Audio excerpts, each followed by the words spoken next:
When we first moved to this farm, someone had said, you do realize when you own a farm, you have no free time. They weren't wrong. But what you're actually seeing right now, this is our free time.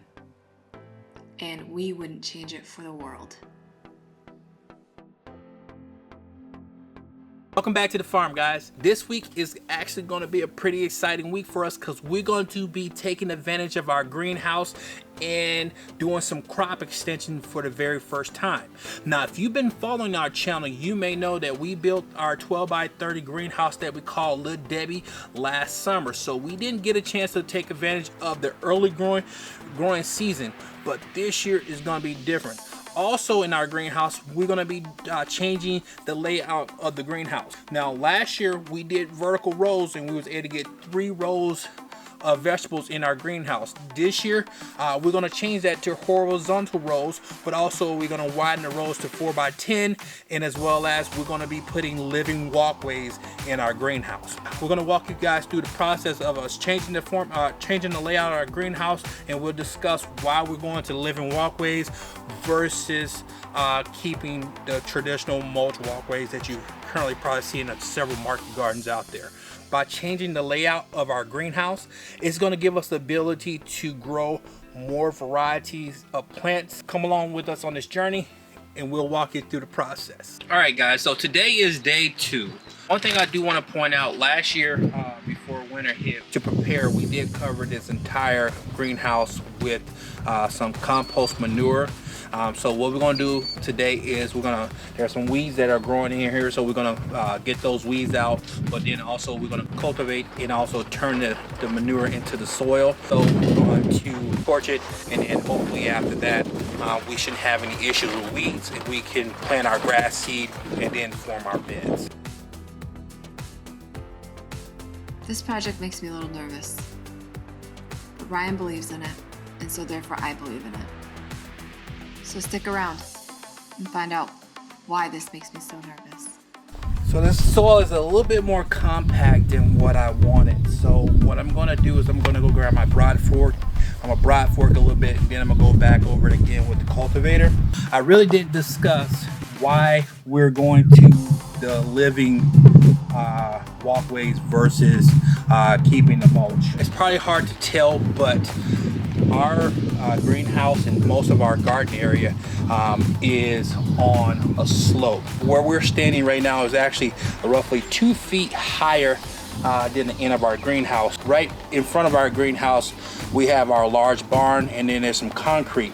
So when we get heavy rains, what happens is the water comes underneath the greenhouse and it washes the mulch into the beds, and it just makes a big mess. It's not doing a really good job of holding the soil in place. I feel that having a root system inside of the greenhouse and then also inside of our walkways and our beds on our other planting area is going to help alleviate some of that erosion that we're seeing here.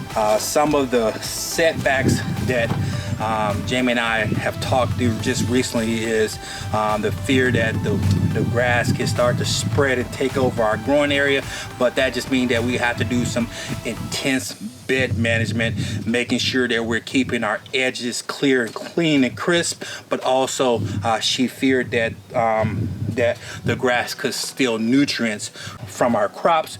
But on the other end, when we're cutting the grass, if we're managing that grass well and we're cutting it, we can put that grass into the grass clippings right and directly into the bed, and as that break down, it provides nutrients for those crops as well. So there are some pros and cons there, but I've done the wood chip walkways for 3 growing seasons now, and I have seen improvement when it comes to the ecology of our soil with the wood chips, but we have to do something to combat the erosion, and going to this living walkways, pathways, I think would help alleviate the erosion that we're seeing in our planting area.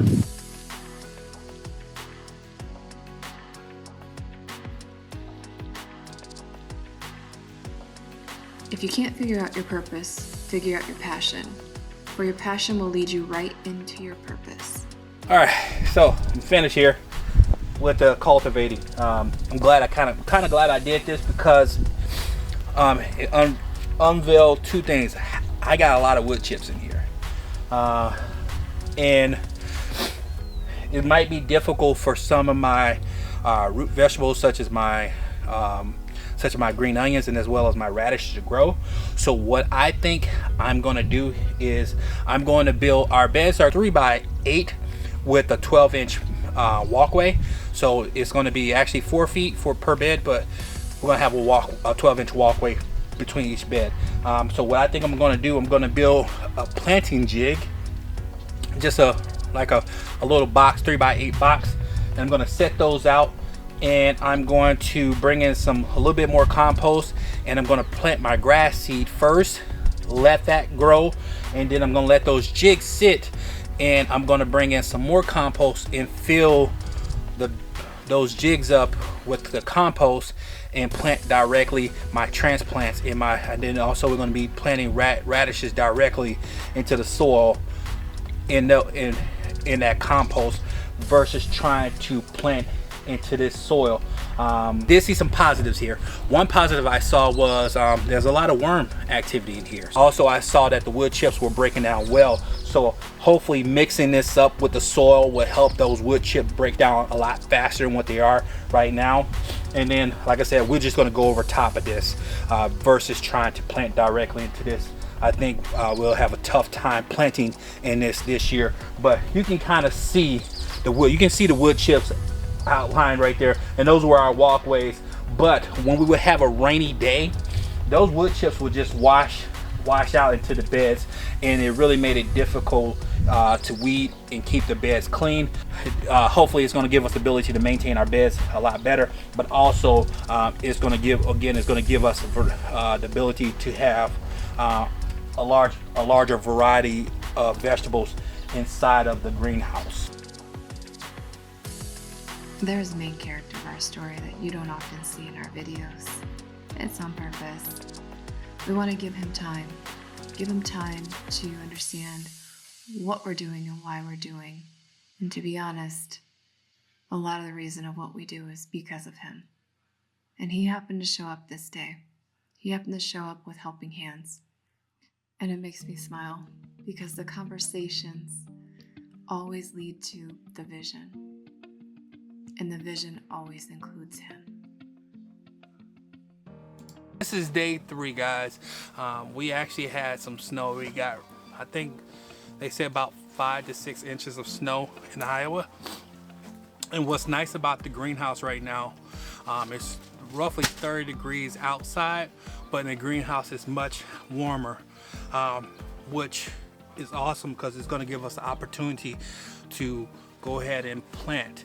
Now, we're not going to plant, as I mentioned before, we're not going to plant directly into the soil. We're actually bringing in some topsoil and some bag compost. So we're going to fill these forms up with the compost and topsoil, and that's what we're going to plant in. And it's going to give us the ability to plant quicker, but also it's going to give us the ability to raise the planting area versus compared to the walk areas and the grass areas. So let's talk about what we got in the greenhouse. As you guys saw, we brought in some bag compost and topsoil. We're going to be using that to actually form our beds. And once we form our beds, we're going to be planting our transplants directly. Our transplants and our going to be sowing some radish seed directly into that soil, and as well as amending that soil with some organic amendments. I did a mixture of blood meal, bone meal, and alfalfa meal. Hopefully that gives some good nutrients to give these plants a boost so we can so they can take off. Now again, we have had some snow, and right now we have a really cold day. It's roughly 30-something degrees outside, but inside the greenhouse it's around 50. And I'm hoping that it stays something like this all week long, because we're supposed to have some really rough weather. But we do have the ability to put some additional hoops inside the greenhouse and create a microclimate for each bed. So while Jamie's grabbing a rake, I'm going to go ahead and start opening these bags and start forming my first bed here. We started our transplants pretty early with the intent that we were going to get them in this greenhouse, because last season it didn't work so great. So we were determined to make sure that we got something in the ground before April. And guys, we did it. We planted white Russian kale. We planted a gourmet lettuce, purple bunching onions, spinach, and radish. It's actually day 4 of our greenhouse project, guys. I do apologize about the wind outside. Right now it says it's actually below 30 degrees outside, but inside of our greenhouse it is showing 65 degrees. But we also, if you can see in the back, we started to create these microclimates, which are probably working a little too well for us, because if it's 65 degrees in the greenhouse, it's got to be even hotter under that microclimate. So the soil is really dry, so James back there watering each bed. This is not ideal. I kind of want to eventually get this greenhouse automated with a timer and water system. We're gonna be doing a project where we're gonna be ripping out some concrete in front of this greenhouse, as well as in throughout this entire market garden. So what we're going to do at that time, and we're going to run water line and electricity, so we can automate both of our greenhouses, and we won't have, and that'll be an efficiency gain for us. Now with these microclimates, I'm going to show you guys what I'm doing. All I'm doing is I had a hoop bender. We bent some hoops, and we're actually just putting the hoops in and then putting plastic over them. But we're going to have to start in the morning time, coming out and raising that plastic so the plants get some airflow under there. Also, we ran out of plastic, so on one of the hoops we use Agribond, and what that does is at nighttime it retains that heat in there, so if the temperatures get really low, the plants don't get frost or gets too stressed that they die. We use electrical conduit. We also use the Johnny Seed hoop bender to bend the conduit. We used plastic that we ordered offline and your standard binder clip. We found the binder clips work the best to secure the plastic indoors and outdoors. Hopefully you got something from this video. If you guys did, please make sure that you comment, like, share, subscribe, and tell all your friends, and we'll catch you on the next one. Peace. If you do what you've always done, you'll get what you've always gotten. That's something Ryan and I have unintentionally lived by. We're not afraid to try new things. We're not afraid to fail. And we're not afraid to get back up and try again. So here's to trying new things. Peace.